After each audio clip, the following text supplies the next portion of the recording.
Bismillahirrahmanirrahim. Assalamu alaikum, dear students. This is Imran Sir from FEI. This is class 10th history, chapter number 3rd, the making of global world. This is the lecture number 2nd of the chapter. Let's start with this first topic. Our today's first topic is a world economy takes shape, Britain and the food grains.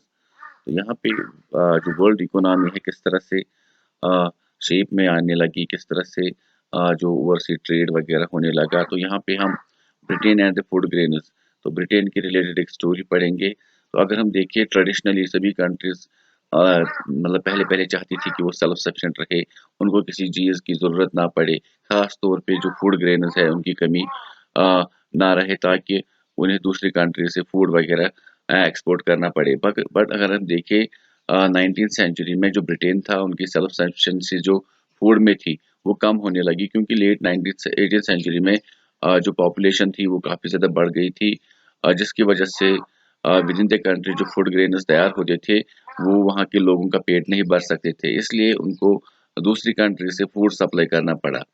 इसके अलावा अगर हम देखें जब urban centres बढ़ने लगे, शहरी इलाके बढ़ने लगे, तो जो डिमांड थी एग्रीकल्चर प्रोडक्ट्स की या फूड ग्रेन्स की वो बढ़ने लगी। तो इस तरह से जो ब्रिटेन था वो दूसरी कंट्री से फूड एक्सपोर्ट करने लगा, सॉरी इंपोर्ट करने लगा। तो उस फूड के जरिए जो प्राइसेस ऑफ फूड ग्रेन्स थे वो कम होने लगे। लेकिन उसके बाद जो लैंड ग्रुप्स वगैरह थे जो एग्रीकल्चर से वाबस्ता थे इंग्लैंड में, उन्होंने गवर्नमेंट को प्रेशराइज किया कि अगर आप दूसरी कंट्री से फूड मतलब यहाँ पे इंपोर्ट करते हो, इसकी वजह से हमें नुकसान का सामना करना पड़ता है। तो ब्रिटेन की जो गवर्नमेंट है उन्होंने वहाँ पे कॉर्न लॉज, कॉर्न एक्चुअली में तमाम सीरियल ग्रेन उसको कहा जाता है, तो इनको बैन कर दिया। अब यह इसका मतलब ये है कि बाकी कंट्री से फूड इंपोर्ट नहीं होता था। अब जो कंट्री में प्रोड्यूस होता था फूड ग्रेन्स वही वहाँ के लोगों को खाना पड़ता था, जिसकी वजह से जो फूड प्राइसेस थे काफ़ी ज़्यादा हाई हो गए, जिसकी वजह से इंडस्ट्रियल वर्कर्स, अर्बन डेवलपर्स वगैरह काफ़ी ज़्यादा परेशान हो गए, और उन्होंने गवर्नमेंट को प्रेशराइज किया कि आप कॉर्न लॉज को अबॉलिश करें। उसके बाद गवर्नमेंट ने वहाँ पे कॉर्न लॉज को अबॉलिश किया, लेकिन दूसरी तरफ विद इन द कंट्री जो एग्रीकल्चरिस्ट्स थे वो काफ़ी ज़्यादा, हम कह सकते हैं, पीछे चले गए, क्योंकि उनके फूड की अब ज़्यादा वैल्यू नहीं थी, फूड प्राइसेस अब बहुत कम हो गए थे। अब इसका इम्पैक्ट ये पड़ा जब दूसरी कंट्री से फूड ग्रेन्स इंपोर्ट आने लगे, तो ब्रिटिश एग्रीकल्चर उसके साथ compete नहीं कर पाया, कंपटीशन नहीं कर पाया। तो बहुत सारे लोगों ने जो अपने एग्रीकल्चर लैंड है उसको अनकल्टिवेट करना शुरू किया, और इसके अलावा बहुत सारे एग्रीकल्चर लेबर्स जो थे वो अपने काम से मतलब बाहर हो गए, उनको अब काम नहीं मिलने लगा।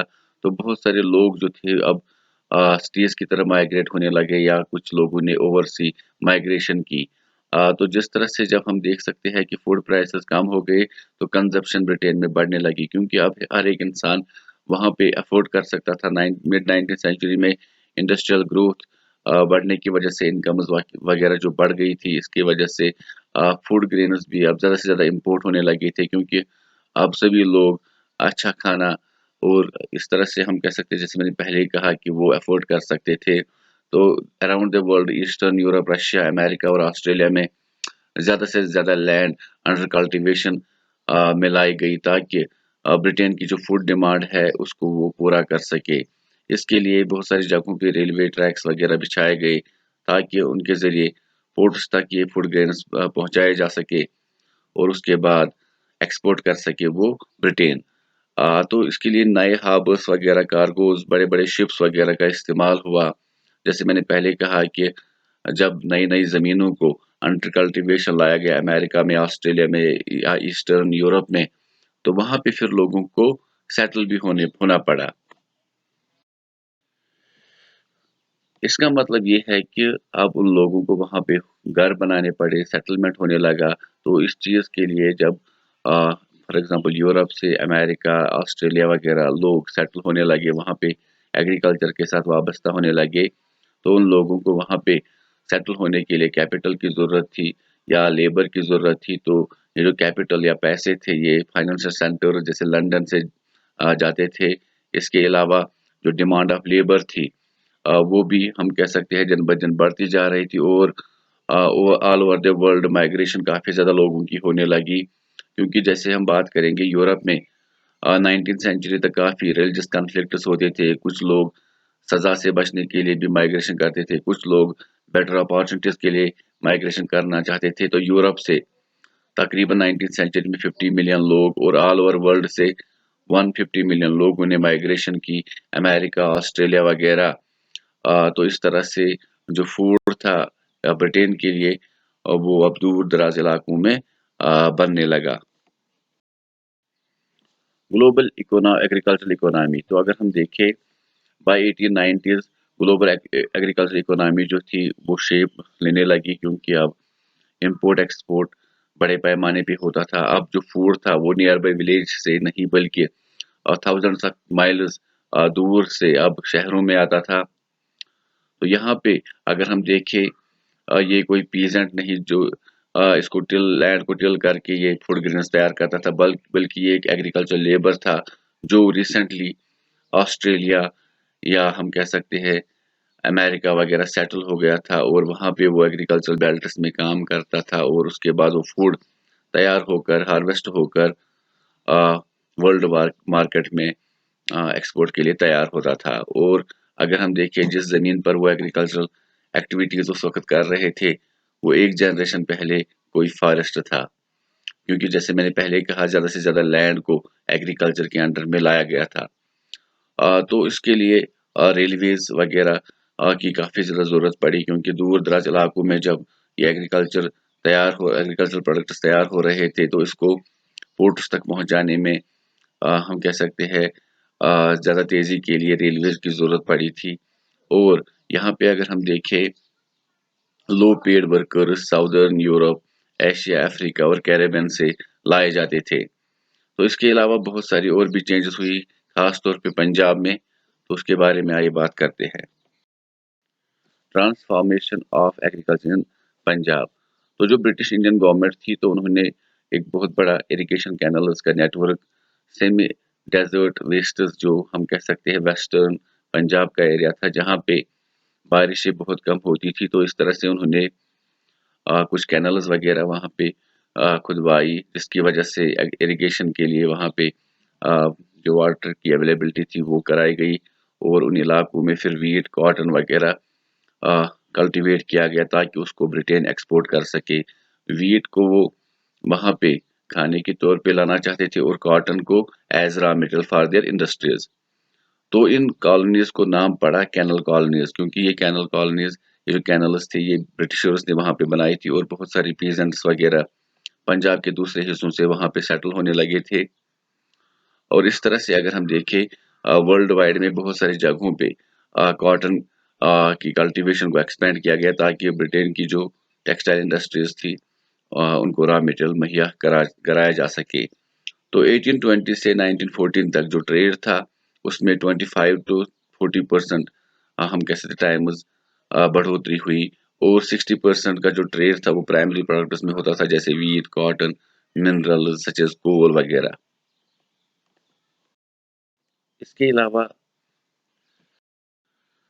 تو یہاں پہ آپ کو یاد رکھنا ہے اس طرح کی انٹرنیشنل ٹریڈ یا جو یہ تھاؤزنڈس آف مائل سے جو فوڈ گرینز آتے تھے, اس طرح کی چیزوں کے لیے ٹیکنالوجی کی بہت ضرورت تھی.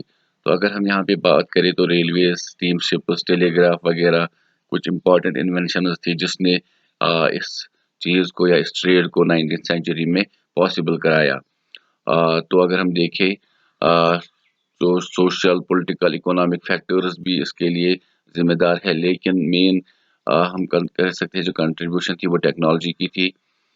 ہم کہہ سکتے ہیں کہ یہاں پہ اسٹیم شپس کی وجہ سے جو ہم کہہ سکتے ہیں رفتار بڑھنے لگی, سمندری ٹریڈ جو تھا وہ تیزی سے اب بڑھنے لگا تھا.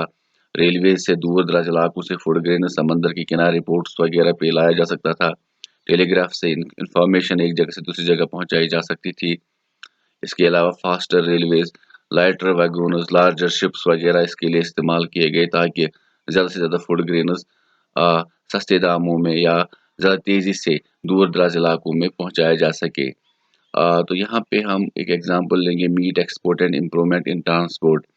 تو یہاں پہ اگر ہم بات کریں 1870s میں جو اینیملز تھے ان کو امریکہ وغیرہ سے یورپ لایا جاتا تھا, اور यूरोप पहुंचने के बाद उनको स्लाटर किया जाता था। लेकिन उस दौरान बहुत सारे जानवर जो थे वो शिप्स में ही मर जाते थे, क्योंकि इन जानवरों को जिंदा लाया जाता था। कुछ लोग स्टारवेशन की वजह से उनका जो वजन था वो कम हो जाता था। इस तरह से जो मीट के प्राइसेस थे काफी ज्यादा हाई हो जाते थे।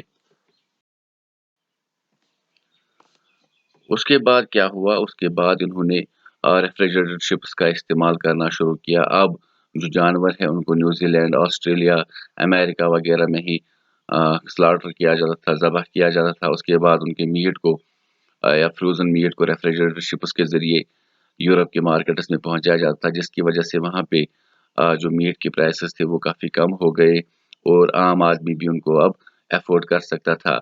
इसका मतलब जो यूरोप के गरीब लोग भी थे उनके खाने में भी अब वैरायटी आने लगी थी, और इसके साथ वो बटर, एग्स वगैरह भी खाने लगे, और वो अब बैलेंस्ड डाइट वगैरह अच्छी तरह से अफोर्ड कर सकते थे। तो इस तरह से हम पहले कह सकते हैं कि इंडस्ट्रीज की वजह से उनकी इनकम्स बढ़ चुकी थी। लेकिन अब जो ये फूड ग्रेन दूसरे इलाकों से दूसरी कंट्रीज से इंपोर्ट कराया जाता था, ये भी उनको अब सस्ता पड़ने लगा था। पहले तो टेक्नोलॉजी की वजह से, और उसके बाद हमने देखा कि जो वहाँ पे इनकम थी उसकी वजह से भी। Late 19th century colonialism. अगर हम बात करें, कॉलोनीज तो बहुत पहले से ही यूरोपियंस ने बनाई थी ऑल ओवर द वर्ल्ड, खास तौर पे इंग्लैंड, फ्रांस या दूसरी कंट्रीज ने। लेकिन लेट 19th सेंचुरी में और भी बहुत सारी कंट्रीज इसमें जुड़ने लगी, जैसे कि बेल्जियम, जर्मनी, इसके अलावा अमेरिका ने भी कुछ स्पेनिश कॉलोनीज ले ली। तो लेट 19th सेंचुरी में हम देख सकते हैं कि एक तरफ से ट्रेड वगैरह एक्सपेंड हो रहा था, प्रॉस्पेरिटी कुछ जगहों पे हो रही थी, लेकिन इसका कुछ डार्कर साइड भी था।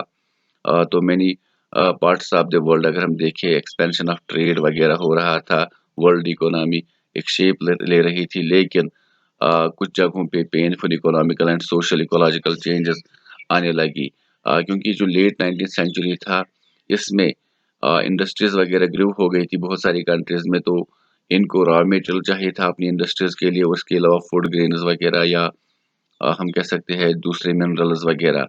तो उसके लिए ज़्यादा से ज़्यादा ये एक्सप्लॉयटेशन करना चाहते थे कॉलोनीज में। तो यहाँ पे हम इस किस्म की एग्जांपल लेंगे, रिंडरपेस्ट द कैटल प्लेग। अगर हम अफ्रीका देखें तो वहाँ पे 1890s में एक बीमारी फैलती है जिसका नाम होता है रिंडरपेस्ट, जिसकी वजह से वहाँ के लोगों की जो लिवलीहुड वगैरह है उसमें काफ़ी ज़्यादा चेंज आने लगती है। तो जो यूरोपियंस थे उन्होंने 1885 में बर्लिन में बैठकर, जो कि जर्मनी की कैपिटल है, वहाँ पे अफ्रीकन कॉन्टिनेंट के हिस्से कर दिए और आपस में स्ट्रेट लाइन्स में उनके बॉर्डर्स काटे और आपस में डिस्ट्रीब्यूट किए। और अगर हम देखें, ये जो बीमारी थी खास तौर पे, इसकी वजह से वहाँ के थाउजेंड्स ऑफ पीपल जो थे वो उनकी मतलब ज़िंदगियाँ ही चेंज हो गई। इससे पहले अगर हम देखें, जो अफ्रीका में लोग थे वहाँ पे ज़मीन बहुत ज़्यादा थी लेकिन पॉपुलेशन बहुत कम थी। तो वो सस्टेन किस पे करते थे, वो सस्टेन करते थे लाइव स्टॉक पे। तो वो वेजेस के लिए काम नहीं करना चाहते थे। वो समझते थे कि जानवरों से हमें हर चीज़ हासिल होती है, तो हमें वेजेस के लिए या अ, या हम कह सकते हैं एज ए वर्क लेबर काम करने की ज़रूरत नहीं है। लेकिन उसके बाद अगर हम देखें, इस बीमारी की वजह से वहाँ पे उनकी ज़िंदगी में काफ़ी ज़्यादा चेंजेस आ गई। तो आइए उसके बारे में बात करते हैं। लेट 19th सेंचुरी में तो जैसे मैंने पहले कहा, यूरोपियंस अट्रैक्ट हो गए अफ्रीका के रिसोर्स और उनके लैंड या मिनरल्स के लिए। वो चाहते थे कि वहाँ पे एक तो वो मिनरल्स निकाले अफ्रीका में, और दूसरा वहाँ की जो फर्टाइल लैंड है उस पे वो प्लांटेशन वगैरह बनाए। मगर यहाँ वहाँ पे प्रॉब्लम ये थी कि वहाँ पे शॉर्टेज ऑफ लेबर था, वहाँ पे लोग तैयार नहीं थे वेजेस के लिए। जैसे मैंने पहले कहा कि वो लोग लाइव स्टॉक पे पूरी तरह से डिपेंडेंट थे। वो समझते थे कि उससे तो हमारी सारी चीज़ें हासिल होती थी। इसके अलावा उनके पास स्मॉल पैचेस ऑफ लैंड होते थे जिस पर वो एग्रीकल्चर वगैरह भी साथ साथ में करते थे। लेकिन बाद में यूरोपियंस ने कुछ ऐसे मेथड्स निकाले ताकि वहाँ के लोग मजबूर हो जाए काम करने के लिए। तो उन्होंने कुछ ऐसे टैक्सेस वहाँ पे लगाए, जो वहाँ पे कोई पेड वर्कर या जो वेजेस के लिए काम करता था वही लोग वो टैक्सेस दे पाते थे। उसके अलावा वहाँ पे उन्होंने और एक रूल निकाला कि फैमिली में एक मेंबर ही रहेगा जो हम कह सकते हैं वहाँ की ज़मीन वगैरह उनको जो उनके पास स्मॉल पैच ऑफ लैंड थी उसमें वो कल्टीवेशन वगैरह करे और बाकी लोगों को लेबर मार्केट में ले जाकर अलग अलग काम पे लगाया जाए, माइन्स में या प्लांटेशंस वगैरह में।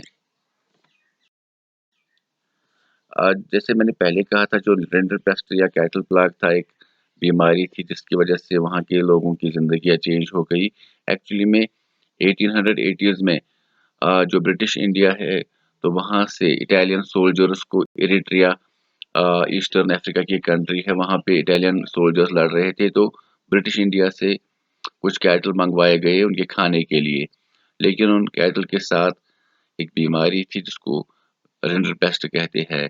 तो उसके बाद ये बीमारी जब अफ्रीका में एंटर होते ईस्टर्न साइड से, तो 1892 तक ये अटलांटिक ओशन तक पहुंचती है। उसके बाद 5 सालों में, इसका मतलब 1897 तक ये पहुंच जाती है केप ऑफ गुड होप या साउथ अफ्रीका की साउदर्न टिप तक, जिस दौरान वहाँ पे 90% जो कैटल है वो मर जाते हैं और बाकी के जो कैटल है उन पर गवर्नमेंट मोनोपोली हासिल करती है। उनके बगैर उन जानवरों का हम कह सकते हैं कोई इस्तेमाल नहीं कर सकता था। और उसके बाद जो अफ्रीका के लोग थे वो मजबूर हो गए एज ए लेबर काम करने के लिए प्लांटेशन और दूसरे चीज़ों में। तो इस तरह से जो अफ्रीका के लोग थे जो पहले से ही पास्टोरलिस्ट्स का काम करते थे, अब वो वेजेस के लिए काम करने पर मजबूर हो गए। तो इस तरह से उनकी लाइफ पे बहुत ज़्यादा गहरा असर पड़ा और जो एक्सप्लॉयटेशन थी वो वहाँ पे बड़े पैमाने पे हुई।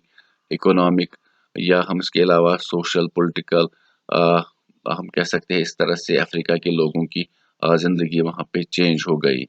इंशाल्लाह जो आने वाले आगे की टॉपिक्स हैं उनको आने वाली वीडियोस में कवर करेंगे। तब तक के लिए स्टे सेफ, या अमान अल्लाह।